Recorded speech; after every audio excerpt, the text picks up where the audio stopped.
Tercera mesa en estas jornadas, más o menos como lo planificamos en algún momento con Pato y con Enzo. Aparecen tres temas a lo largo de la jornada que cuando uno los discute tienden a mezclarse, ¿sí? Que tienen que ver con la sostenibilidad, que fue la primera mesa que estuvimos hablando, donde nos acompañó gente de la Sancho, de Cenital y de Tiempo Argentino, que obviamente, como uno está en la cotidiana, y un poco parecía en la pregunta en la mesa recién, con la gente de Ijuna, se convierte en el tema poder sostener el medio de comunicación. Esta experiencia, por lo menos en radio inédita, de una experiencia de una transmisión en cadena entre un montón de emisoras,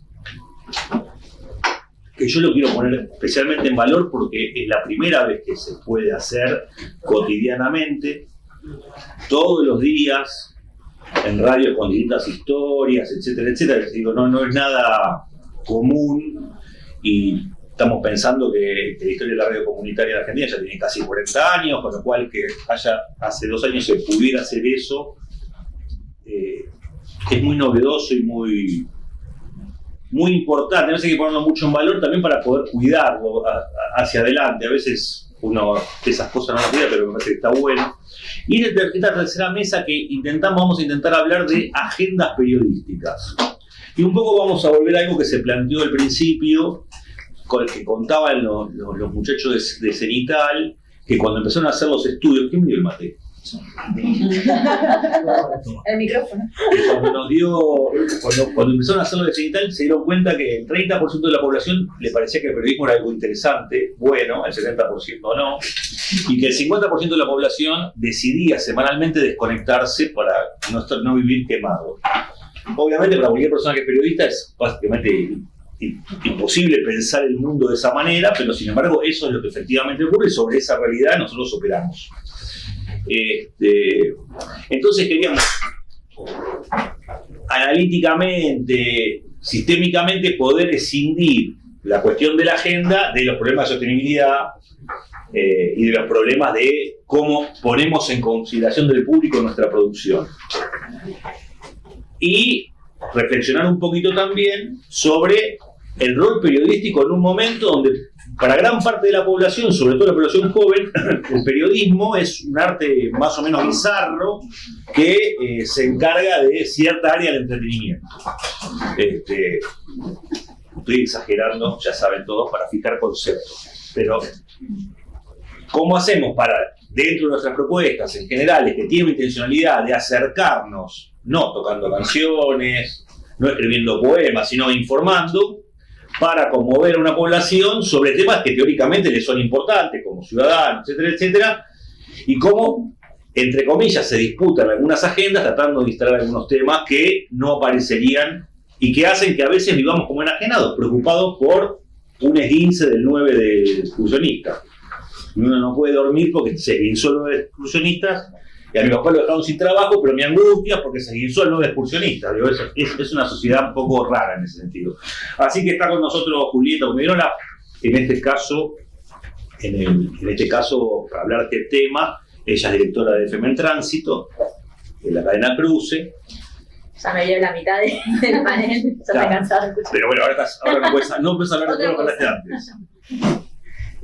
Maru y Miranda están en la FEM y que, bueno, desde una perspectiva de comunicación feminista también trabajan desde hace muchos años en un tema que es clave, que es instalación justamente de agenda sobre una parte del mundo, pero que además implica una mirada del mundo, pero aparte una perspectiva, como se dice habitualmente, pero implica efectivamente esa perspectiva. Y Maru también trabaja en cuestiones de periodismo internacional. Así que, bueno, ellas tres nos van a contar un poquito. ¿Quién quiere arrancar? Miranda, ¿querés arrancar vos? Te mando en cana. Bueno, bueno, muchas gracias por la invitación primero. Qué hermosa universidad. Cuando entrábamos con Maru pensábamos eso, qué importante la existencia de la universidad pública en todos sus territorios. Bueno, Damián fue mi profe también, así que nada, venimos acá de la universidad pública también, me parece que está bueno destacar eso. Y también esto de que en el equipo de LATFEM somos muchas que venimos de esa trayectoria, ¿no? De hacer carrera también dentro de la universidad en relación a lo que después haces para el afuera, de las radios comunitarias que puedas conocer, de la posibilidad de conocer otros medios, otra forma de construir comunicación. En este caso venimos a representar a nuestras compañeras de LATFEM. Y bueno, LATFEM, no sé si lo conocen al medio, no sé si lo escucharon nombrar de una vez, pero bueno, nace el 8 de marzo de 2017 en el marco del paro internacional que hubo, que fue a nivel nacional, pero a nivel nacional acá en Argentina, pero que se replicó en muchísimas partes del mundo, y en un contexto a nivel nacional con Mauricio Macri como presidente también, ¿no? Como, bueno, se dieron un montón de situaciones a nivel político, social, económico y también feminista que hicieron que salgamos a las calles y que un grupo de compañeras se unieran en torno a la comunicación de, bueno, cómo contamos, cómo narramos esto que está pasando, de qué manera nos unimos, no solamente entre las 2, 3, 4 compañeras que fueron en ese entonces, sino también con otros medios de comunicación que también estaban activando en ese sentido. Y creo que si hay algo clave en esto de la construcción de agenda que tiene LATFEM es el vínculo con otras organizaciones y con otros medios de comunicación para poder hacer red, ¿no? Como un poco se viene elaborando ya hace mucho tiempo sobre el cambio de narrativas frente al avance de la derecha, ¿no? Como que hay una urgencia, pareciera, de responder inmediatamente a los discursos de odio, a los discursos de derecha. Nosotros trabajamos también con una perspectiva transfeminista. Y bueno, ¿qué pasa cuando decís, che, bueno, pero si yo respondo al toque, me van a pasar por encima siempre, porque no tengo ni los recursos ni las herramientas, y además tengo algo mucho más importante para decir, porque creo que lo que nos pasa con la comunicación que hacemos nosotros es empatizamos con lo que le pasa a un otro, pero también con lo que nos pasa a nosotros viviendo en este territorio, ¿no? No solamente con, bueno, le voy a responder a las políticas de ajuste que está llevando adelante, sino, bueno, ¿cómo respondo? Contando eso que a nosotros nos afecta en nuestros cuerpos y en nuestras trayectorias. Y creo que buscar ese lugar que también tienen las audiencias de, bueno, ¿quiénes nos van a leer? ¿Por qué van a elegir leer a LATFEM? ¿Por qué van a elegir leer la pluma que escribe o las miradas? Tiene que ver con eso, con esa sensibilidad que buscamos construir a la hora de encontrar otras narrativas, ¿no? Que no sea lo ya masticado. Bueno, voy a buscar el título para que hagan clic, entren y después la noticia no diga nada, ¿no? Yo tengo ganas de hablar con alguien que me cuente cómo la está viviendo, qué le está pasando. Si voy a ir a una marcha a cubrir, bueno, cuáles son las voces que voy a buscar que probablemente no leas en otro lugar, ¿no? Que tiene que ver con, no solamente con las disidencias, sino con las personas con discapacidad, sino con los jubilados. Bueno, hoy son un montón los actores que no le están pasando bien, pero bueno, me parece que hay como una propositiva desde LATFEM de visibilizar esas trayectorias. Si querés seguir complementando por ahí.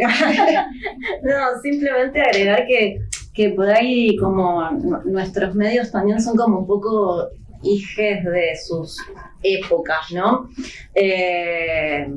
Y LATFEM es 2017, pero también es 2015. Estamos hablando de Ni Una Menos, digo, el primer momento en el que estalla públicamente la palabra feminismo en las agendas. Se instala en la agenda masiva la discusión acerca del feminismo. Obviamente que lo que nos lleva ahí son un montón de luchas históricas, pero se consolida en ese primer Ni Una Menos, ¿no? Y varias de las miembros fundadoras de aquella época, Flor Alcaraz, Agustina Paz Frontera, Vanina Escales, etcétera, estaban activando ese Ni Una Menos desde la comunicación.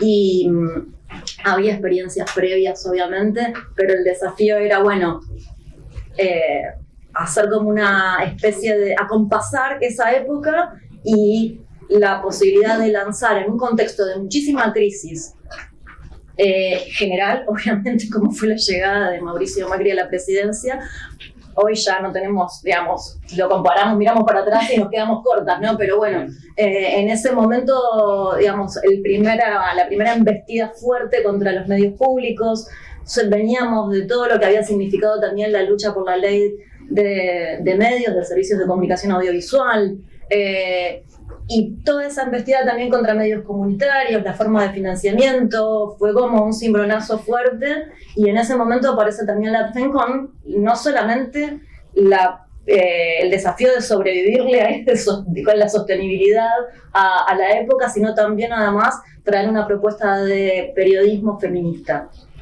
Y acá es clave porque si hacemos un pasaje rápido de página, nos vamos a 2018 y ya estamos hablando de aborto. Y si hacemos otro pasaje de página más, estamos logrando la ley del aborto. Y toda esa comunicación que fuimos compartiendo entre distintas compañeras, compañeros, que empezamos también a hablar de periodismo feminista, que no significa el hecho de hacer la columna de género, que no significa solamente tener un ratito sino empezar a pensarnos transversalmente en la agenda, ¿no?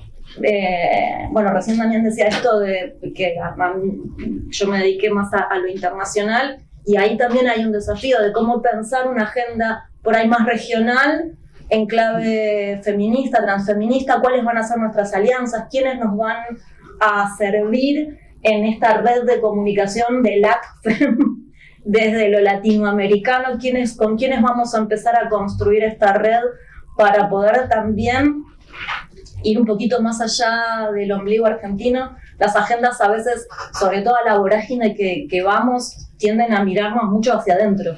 Y en general de lo internacional o de lo regional nos enteramos medio lateralmente cuando explota algo fuerte, o cuando hay alguna elección, o un Bolsonaro en Brasil, etc.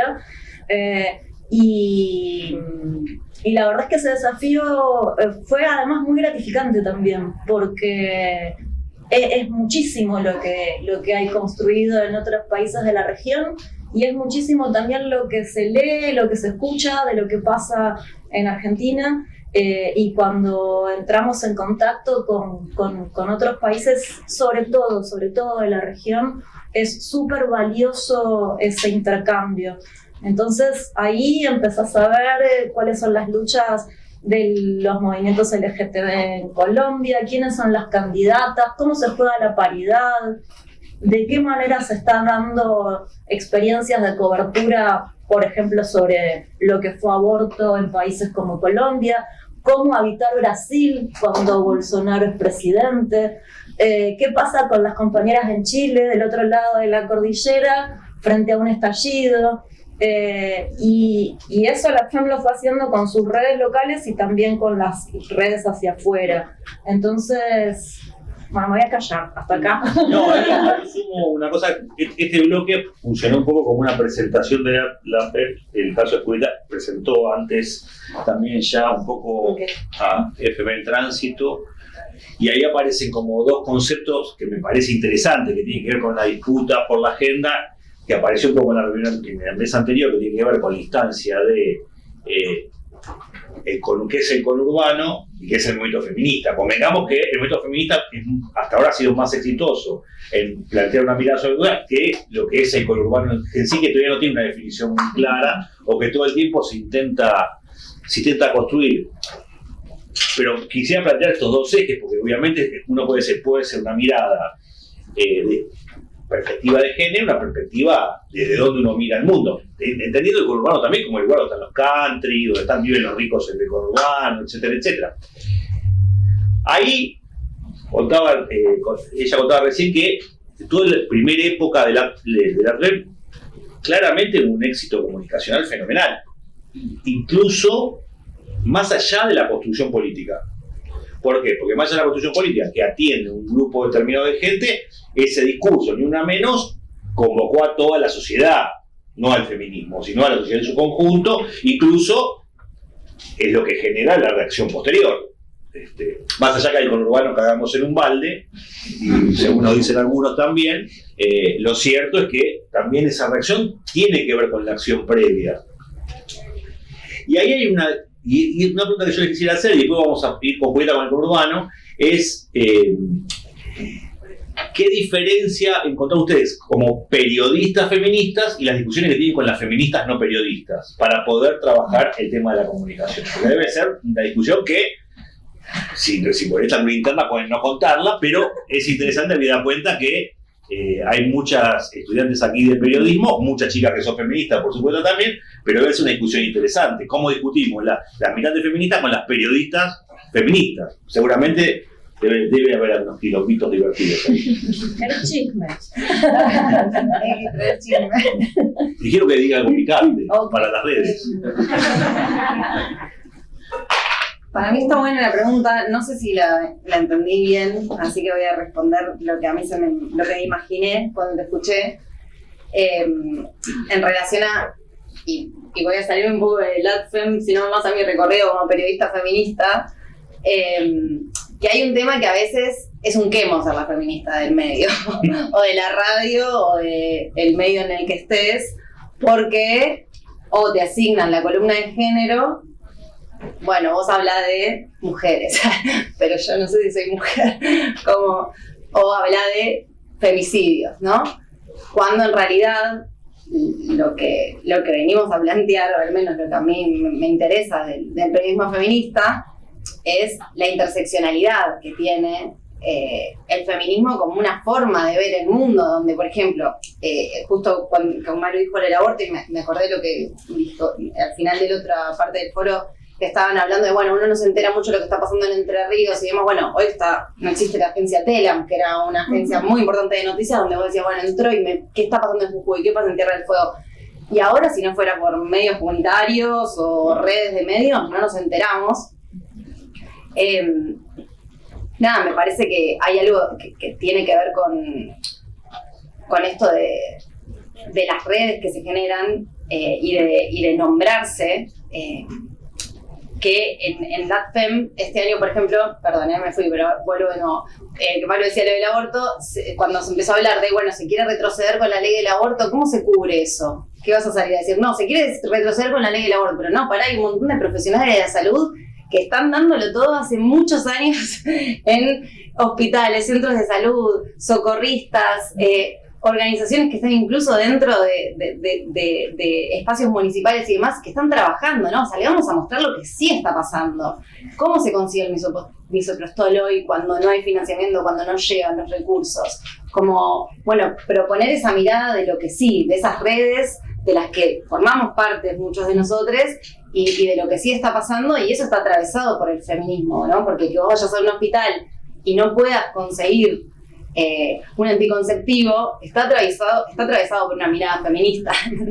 Y lo mismo pasó con, este año salió en LATFEM el Mapa Nacional del Aborto, a propósito de, bueno, cómo responder a estos ataques, que es una investigación que se hizo a nivel nacional con periodistas de distintos puntos del país, hablando con profesionales de la salud y con distintas experiencias que están sucediendo y están garantizando el acceso a la interrupción legal del embarazo en todo el país. Entonces eso es súper importante, que un medio como LATFEM pueda acceder a eso, y lo hizo gracias también a el vínculo con otras organizaciones, con otros medios de comunicación, con otras periodistas de otras partes del país, como esto de generar redes, ¿no? Que es una forma que la comunicación comunitaria tiene también para poder generar información.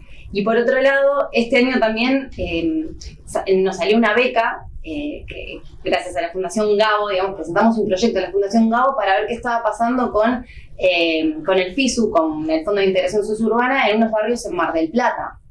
Y pudimos hacer esa investigación con esto de la sostenibilidad, bueno, ¿dónde conseguimos, no? Plata también para poder cubrir ciertas cuestiones.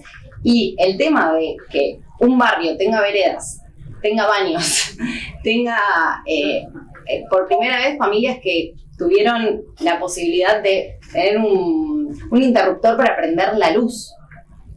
Que uno puede ir ahí, pueda conversar con estas personas y visibilizar estas historias y decir qué importante que la Universidad de Mar del Plata, que las organizaciones sociales, que el gobierno de Mar del Plata todo esté enfocado para que las personas puedan tener esta integración suburbana para vivir. ¿Y qué pasa hoy que no lo tienen, ¿no? ¿Qué pasa con esos barrios? Bueno, eso pudimos hacerlo en el medio de la vorágine de todo lo que está pasando, que si uno se detiene, bueno, voy a responder a que se está desarmando el FISU, no llegás a hacer absolutamente nada. Como, bueno, pensar en esto, ¿no? En que, por eso no sé si responde tu pregunta. No, responde pero, parcialmente, ¿por qué? Porque me parece interesante, porque se junta con la primera mesa. O sea, vos necesitas sostener un medio. Entonces te presentás a la Fundación Gabo, pero no haces cualquier cosa. Haces algo que obviamente vos decís, este tema en la agenda tiene que estar, y es un tema que efectivamente en los grandes medios de comunicación desapareció. Hay un momento en el cual uno se vuelve a reunir con esa mesa periodística, por eso también lo separaba más allá de las militancias. Bueno, hay una parte que tiene que ver con los periodistas, específicamente con el ejercicio del periodismo, y decir, para mí los 10 temas que tenemos que trabajar son estos, para mí esto. Lo del FISU seguramente estaba en la reunión, lo que pasa que a la hora de narrarlo, pareciera que en realidad usamos el FISU para conseguir unos mangos de la Fundación Gabo, cuando en realidad es parte de la agenda, permanentemente. Y si no lo hicimos antes era porque no podíamos hacerlo. Con el conurbano, ¿qué metemos en agenda? ¿Qué metemos en agenda? Y en realidad, además del conurbano, en Tránsito tiene como, en sus inicios, esto que decía, ¿no? Somos hijos e hijas de la época. En Tránsito nace en el 87, es hija del retorno de la democracia, entonces está muy marcada por, bueno, los valores democráticos, la democratización de las comunicaciones, fue parte de todas las redes que en el panel anterior también nombramos, que pelearon por la ley de servicios de comunicación audiovisual, digamos, está muy marcada por todo lo que es una mirada de derechos, que abarca género, que abarca ambiente, que abarca trabajo, salud, educación, niñeces, bueno, como muy amplio, no sé, los derechos humanos, no sé, nuestra madrina de la radio es Norita Cortiñas y siempre decía, ¿no?, que por ahí en los 80 en la cooperativa había radicales, peronistas, anarquistas, no sé, de todo, pero ella podía ir y sentarse y decir, porque el acuerdo era, bueno, distintas miradas políticas, golpe de Estado, nunca más, ¿no? Y eso fue como a rajatabla. Hay historias de gente echada por otras lecturas al micrófono, por ejemplo, pero esa es como una parte, ¿no?, de nuestra línea, de nuestra agenda temática, que le decimos a una comunidad de intereses, que no necesariamente habita el conurbano. Por ahí esto, no sé, se prende fuego la Patagonia y lo abordamos, porque tiene que ver con una mirada de país y de sociedad que no es la que queremos como medio comunitario. O sea, no hay agenda posible de definir como periodistas y como medios si no sabemos quiénes somos, qué queremos, qué sociedad queremos, para qué comunicamos. Nosotros somos un medio sin fines de lucro, igual que la ANFEM, que define que su para qué hacer comunicación es una manera de militancia para una sociedad más justa. No sé, no somos un comedor que le da de comer a los pibes. Nuestro trabajo es en el plano de lo simbólico, de la información, como decía Damián, de lo cultural.